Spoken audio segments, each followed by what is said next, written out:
आणि यानंतर बुलेटिनमध्ये बातम्यांचा वेगवान पद्धतीने आढावा घेऊयात महाराष्ट्र लाईव्ह मधून।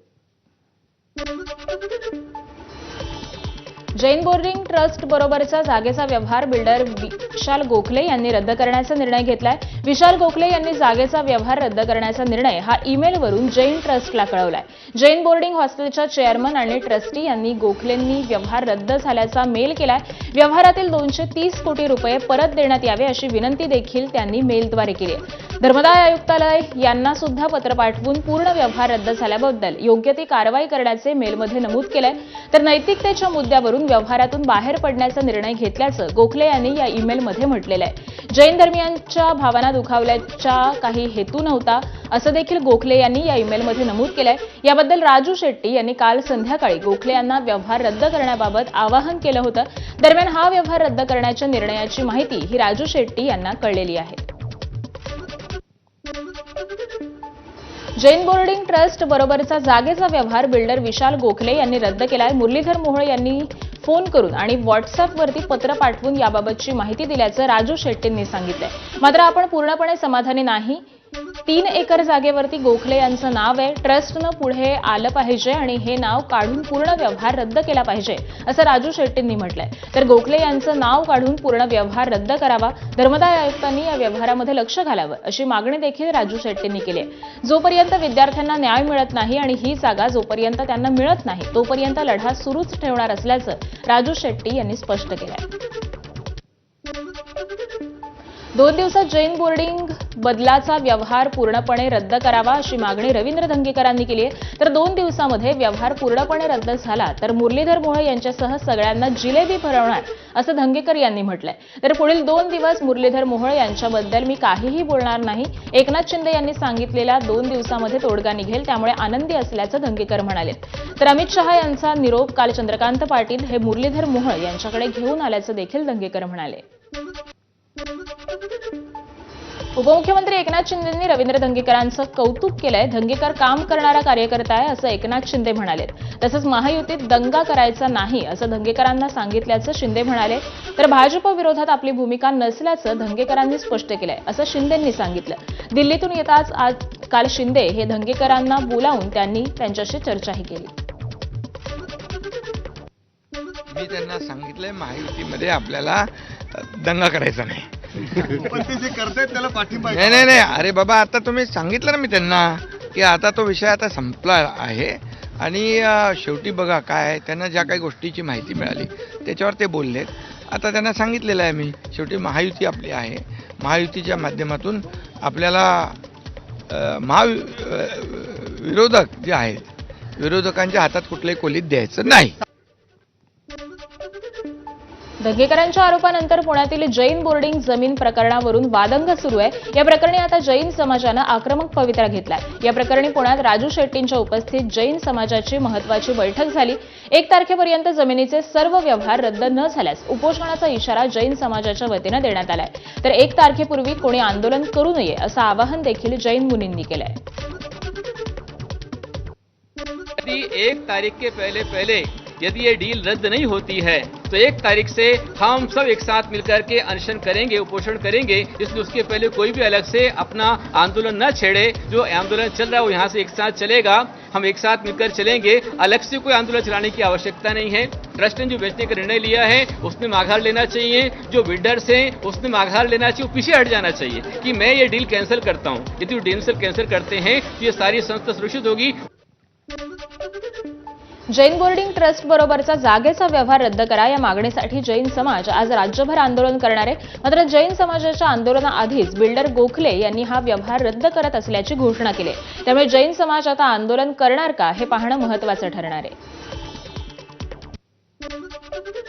पुण्यातील जैन वसतिगृह जमीन प्रकरणात हे प्रकरण चर्चेचं बनलेलं होतं। माजी आमदार रवींद्र धंगेकर यांच्याकडून केंद्रीय राज्यमंत्री मुरलीधर मोहोळ यांच्यावरती आरोपाची मोहीम सुरू आहे। या प्रकरणी आता मनसेनं पेड ट्रोलर्सचा मुद्दा हा उपस्थित केलाय।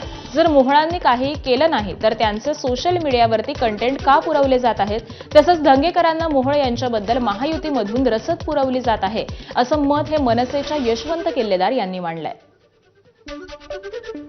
देशभरातले किंवा राज्यातले मूळ प्रश्न ह्यांच्यापासून लोकांचं लक्ष कसं विचलित करायचं आणि त्यांना लोकांना कसं दूर ठेवायचं, यासाठी हे पेड ट्रोलर्स जे आहेत बीजेपीचे, हे कसे कामाला लागतात, हे याचं उदाहरण म्हणजे आता तो दंगेकर आणि मोहोळांचा जो वाद आहे, तो मोहोळांसाठी अचानक सगळे हे पेड जे कोण आहेत त्यांचे ट्रोलर्स हे सगळे जागे झाले आहेत. महाराष्ट्र भाजपच्या प्रदेश मुख्यालयाचा आज केंद्रीय गृहमंत्री अमित शहांच्या हस्ते भूमिपूजन होणार आहे. आज दुपारी 12 वाजता हा कार्यक्रम संपन्न होईल. मुख्यमंत्री फडणवीस, प्रदेशाध्यक्ष रवींद्र चव्हाण यांच्यासह भाजपचे इतर सगळेच नेते, पदाधिकारी आणि कार्यकर्ते या कार्यक्रमाला उपस्थित राहतील. चर्चगेट परिसरामध्ये हे नवं प्रदेश मुख्यालय बांधण्यात येणार आहे. दिल्लीतील पक्ष मुख्यालयाच्या धर्तीवरती मुंबईत देखील सुसज्ज इमारत उभारली जाणार आहे. आमदार शिवाजीराव कर्डिलेंच्या निधनानंतर हा भूमिपूजनाचा कार्यक्रम पुढे ढकलण्यात आलेला होता. त्यानंतर आज हा कार्यक्रम संपन्न होणार आहे. आज वरळीच्या NSCI डोममध्ये ठाकरेंच्या शिवसेनेचा निर्धार मेळावा पार पडणार आहे. महाराष्ट्रातील विधानसभा निवडणुकीत झालेल्या मतचोरी, दुबार मतदार, त्याबरोबरच मतदार यादीतील घोटाळ्याबाबत प्रेझेंटेशन आदित्य ठाकरे या मेळाव्यामध्ये देणार आहेत. ज्याप्रमाणे राहुल गांधी यांनी दिल्लीत हे प्रेझेंटेशनद्वारे मांडलेलं, अगदी तशाच प्रकारे आदित्य ठाकरे त्यांच्या टीमनं मागील काही दिवसांपासून यासंबंधी महाराष्ट्रात जे काही पुरावे गोळा केले आहेत त्याचं प्रेझेंटेशन हे समोर मांडणार आहेत. आगामी महापालिका निवडणुकीमध्ये मतदार यादी संदर्भात काय खबरदारी घ्यायची याच्या सूचना देखील करणार आहेत. या मेळाव्यामध्ये विभाग प्रमुख, शाखा प्रमुख, उपशाखा प्रमुखांपर्यंत सगळे पदाधिकारी उपस्थित राहणार असून उद्धव ठाकरे या मेळाव्याला मार्गदर्शन करणार आहेत. वरळीच्या NSCI डोममध्ये सायंकाळी 5 वाजता हा मेळावा पार पडणार आहे. मनसेच्या आज 2 महत्त्वाच्या बैठका पार पडणार आहेत. आज सकाळी 8 वाजता राज ठाकरेंच्या शिवतीर्थ या निवासस्थानी मनसेच्या केंद्रीय समितीची पहिली बैठक होणार आहे. मतदार यादी त्याबरोबरच इतर बाबींवरती या बैठकीमध्ये चर्चा होणार आहे. तर संध्याकाळी 6:30 वाजता दादरच्या सूर्यवंशी हॉलमध्ये मनसेच्या नेत्यांची आणि स्थानिक पदाधिकाऱ्यांची दुसरी बैठक होणार आहे. 1 नोव्हेंबरच्या मोर्चाबाबत नियोजन आणि इतर विषयावरती या बैठकीमध्ये चर्चा होईल. या बैठकीला स्थानिक पदाधिकारी आणि मनसे नेते बाळा नांदगावकर, नितीन सरदेसाई उपस्थित राहणार आहेत. रत्नागिरीच्या गुहागरमध्ये आमदार भास्कर जाधवांनी पहिल्यांदाच दिली आहे मनसे शाखेला भेट. ठाकरेंची शिवसेना आणि मनसे एकत्र यावी या राज्यातील जनतेची इच्छा आहे, तर आम्ही कागदावरती नाही पण मनानं सगळे एकत्र असल्याचं वक्तव्य हे भास्कर जाधव यांनी केलं आहे.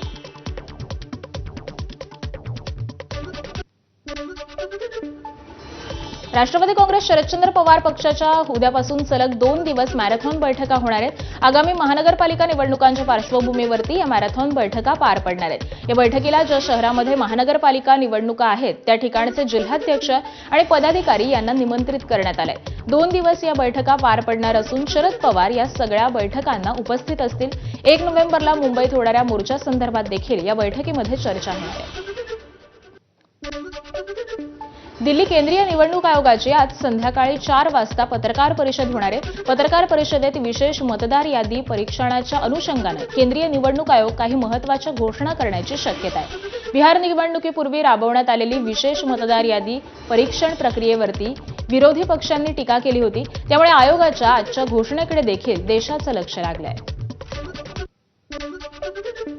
मुंबई महानगरपालिकेच्या निवडणुका महायुतीतच लढणार असं भाजपकडून फडणवीस आणि शिवसेनेकडून शिंदे यांनी जाहीर केलं असलं तरी देखील या दोन्ही पक्षांच्या जागावाटप फॉर्म्युलाबाबत चर्चांना उधाण आलंय.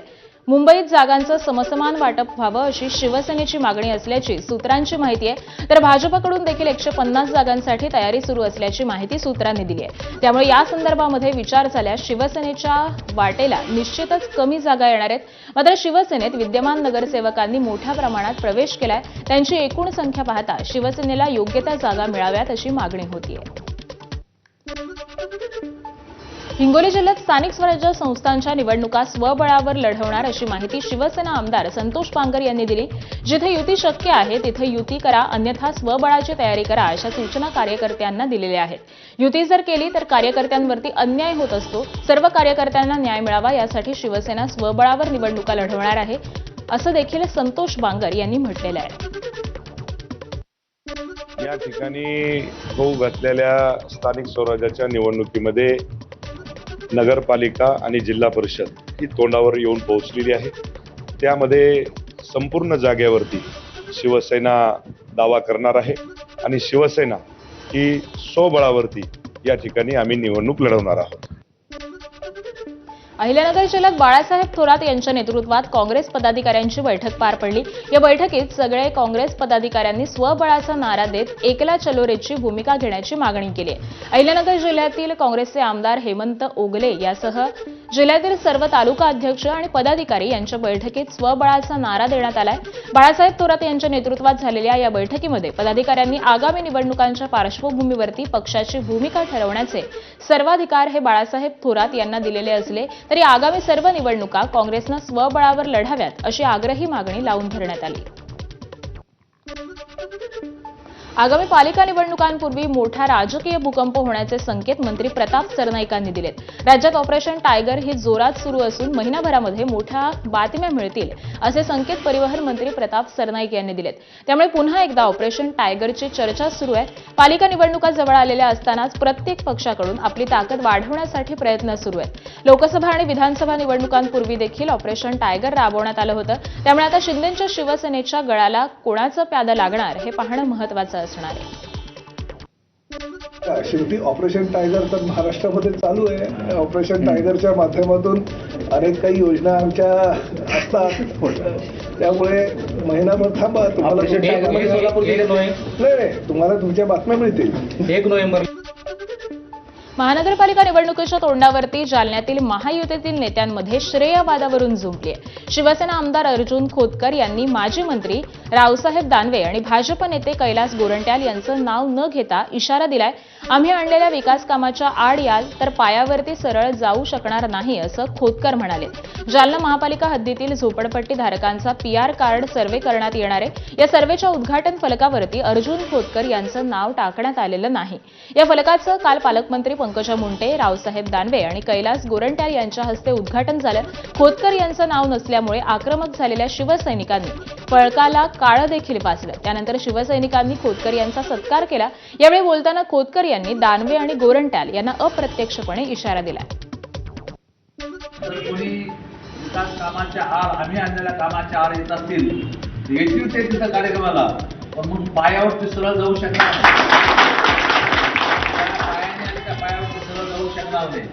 काल आमचा बहादर सैनिक आनंद एका मिनिटाच्या आत त्याला काल आणि एका मिनिटात तो जाऊन भिडला पालकमंत्री. तो माझी खासदारला भिडला, माझी आमदारला भिडला, सर्वांना भिडला, जाब विचारला. कारण की शिवसैनिक हा असाच असतो. साताऱ्याच्या कराडमध्ये भाजपला मोठा धक्का बसलाय.